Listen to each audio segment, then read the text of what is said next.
news overnight that Richard Tandy, the keyboard player in Electric Light Orchestra, has died at the age of 76. He played keyboard on some of ELO's biggest hits through the 70s and 80s, as you have just heard: Confusion, Last Train to London, Don't Bring Me Down.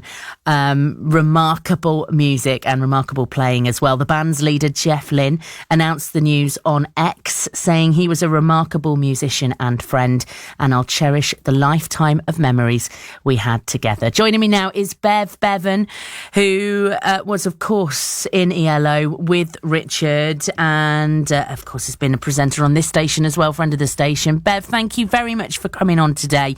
Just your thoughts on this really, really sad day. Yes, good morning, Kath, and everyone that's listening. It is sad.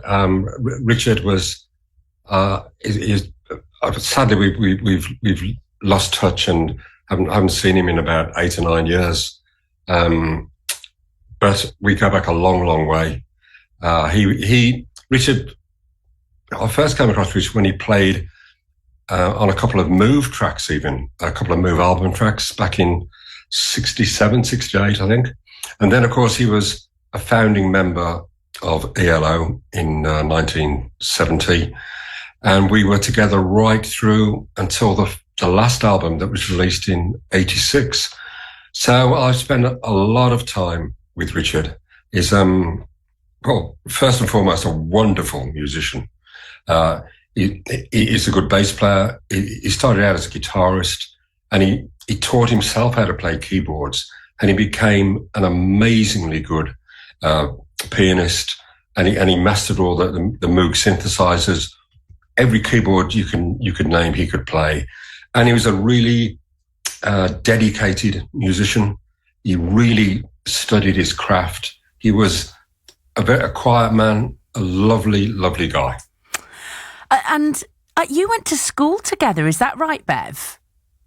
We did. We didn't. He was a couple of years younger than me, so when you're at school, you only mix with people of your year, don't you? And it was only I think it was later that I realised that we'd gone to the same school. And he used to live in Alton, and I lived sort of Spark Hill way. So we go back a long, long time, yeah. And you've mentioned his sort of brilliance at picking up different instruments and teaching himself keyboard and the Moogs and that kind of thing. But it really is very, very impactful on the ELO sound, wasn't it? That particular thing that he brought. Absolutely. He was quite a shy man, and on stage he didn't project himself. He wasn't a Little Richard sort of keyboard player. He was surrounded by keyboards, and he just concentrated on the music. He wasn't a showman as such. Where his real forte was in the studio. He was Jeff Lynne's right-hand man. He was with Jeff Lynne all the time in the studio. I couldn't drag him out. The pair of them, we'd get in the studio at midday, and I'd be dragging him out about 3 o'clock in the morning, saying, "Come on, we've got to go to bed now." But they just loved recording so much.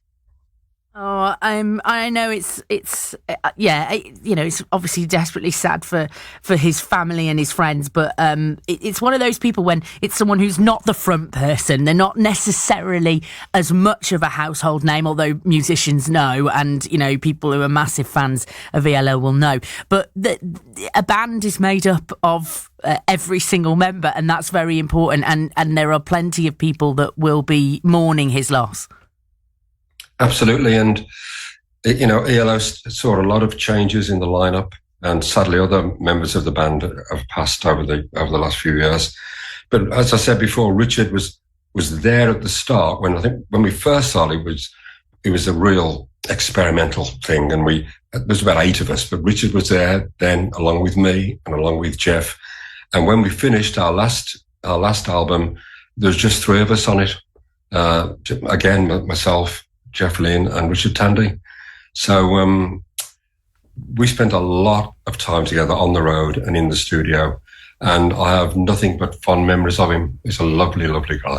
Oh, thank you so much, Bev, for giving your memories of Richard Tandy, keyboard player of ELO, who's died at the age of 76. And I'm sorry to ask you about another death, but I've got you while I've got you, because the American guitarist Duane Eddy, who many hail, of course, as one of the founding fathers of rock and roll, has died. That's been announced as well today, aged 86. Massive hits in the 50s and 60s. Yeah. His very distinct guitar style, the king of twang.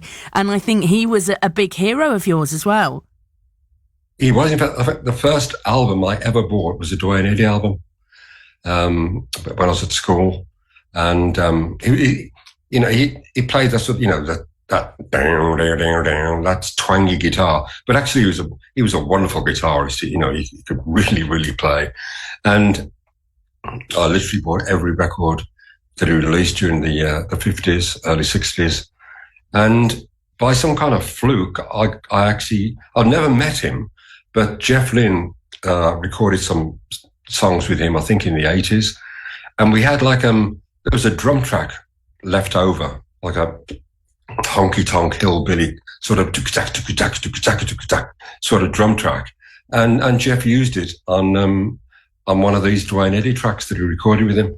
So I was honoured to be actually eventually on a Duane Eddy record. Oh, that's amazing! Your first ever record, first album, and then being on one. Yeah, it was. What a great thing! What a great thing. Bev, thank you so much for coming on. Take care. Anytime, Kath. Lots of love. Bye. Lots of love to you too. Bev Bevan. They're paying tribute to Richard Tandy, ELO's keyboard player, who's died at age 76, and touching on the death of Duane Eddy as well, one of the founding fathers of rock and roll. Sad day for music. BBC Radio WM.